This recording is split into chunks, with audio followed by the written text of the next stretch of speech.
Hey everyone, it's Kayla with the Celebration Company, and I've got something fun for you today. But first, don't forget to subscribe to my channel and give me a thumbs up. And also be sure to check me out on Facebook, TikTok, and Instagram for a lot of other fun ideas just like this one. Hey everyone, it's Kayla with the Celebration Company, and I am going to show you how to make some really fun patriotic pinwheels using some scrapbook paper. So I'm starting with some 8.5 by 11 scrapbook paper sheets, and I am gluing two together so that they are reversible. And I'm choosing a different pattern for the back side so that way you have something different on both sides. I'm just using a very light coat of Mod Podge to glue them together so that they don't get super wet and they don't buckle any or get any bubbles or anything like that. So I used a foam pouncer to just smooth on a really nice thin coat. So now I have 3 sheets that are double-sided, so we had 6 different patterns, and I'm going to cut strips out of those that are 3 inches wide. Then I'm going to go back in and cut out 3-inch wide squares. So we're doing 3 squares out of each strip that are 3 by 3 inches. After we get all of our strips cut, we're going to go in and cut out triangles. So basically I'm just going to be taking a straight edge and a knife, and I'm just going to cut corner to corner and just cut out a bunch of triangles. And again, all of these are going to be nice and double-sided so that we have a pattern on both sides. So I did end up using almost all of these little triangles for the pinwheel that I am making. The finished pinwheel ends up being about 7 inches or so. You could always make it bigger or smaller depending on how big your squares are. Now, what I'm doing is just taking the corner, so the middle corner, and I'm just folding it over and gluing it down with hot glue. I'm not like creasing it. I'm just kind of bending it over and gluing it down.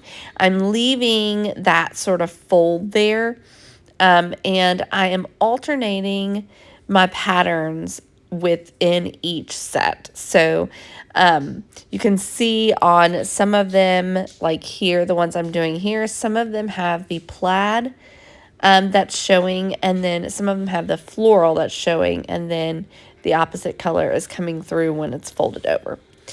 I hope that makes sense. So you're going to do this to all of your little triangles, and you'll just continue that process using hot glue. You need something that's got quick adhesion. Okay, so after you get them all done, I kind of just separated them out so that I had the different piles of the different patterns. And you're going to start just gluing them together. Now, I ended up cutting a circle out of another piece, and I just start overlapping and gluing. The goal here is I wanted to cover up that point that's in the middle of the little triangles. So I just kept overlapping, and I did do these in a specific pattern so that I just felt like it looked better doing it that way. So you'll just repeat the process until you get all the way to the end. I think I ended up with 3 left over. And once you get to the very end, that last one, you're going to have to kind of tuck underneath the first one that you put in. So you just do a little hot glue and then just kind of tuck it in there. And then it's really just about kind of decorating and jazzing this up. I kind of played with what I liked in the middle, and I decided that I liked the star in the middle. So I ended up just painting that star. That metal star came off of a Dollar Tree item. And I just painted it a blue color to match the blue that was in the scrapbook paper I used. By the way, this scrapbook paper is available on our website, thecelebrationco.com. I'll be sure to post the link in the description of the video. You can get that scrapbook paper in a digital download version or as well in a printed version that we will ship to you at your house.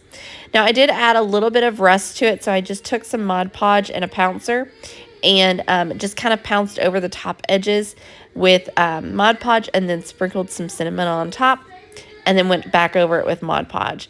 So now I'm just going to glue that piece right to the center of my pinwheel.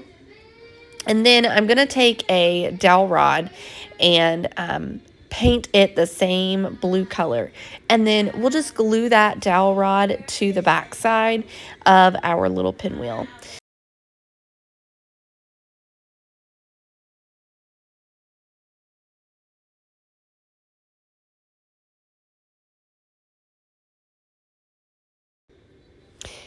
All right, and then one last final touch. I just took my pouncer and a little bit of burnt umber and just kind of aged the edges of the pinwheel a little bit with my pouncer. And that's all there is to it. Thanks so much for watching. I hope you have a fabulous day. Bye, everyone.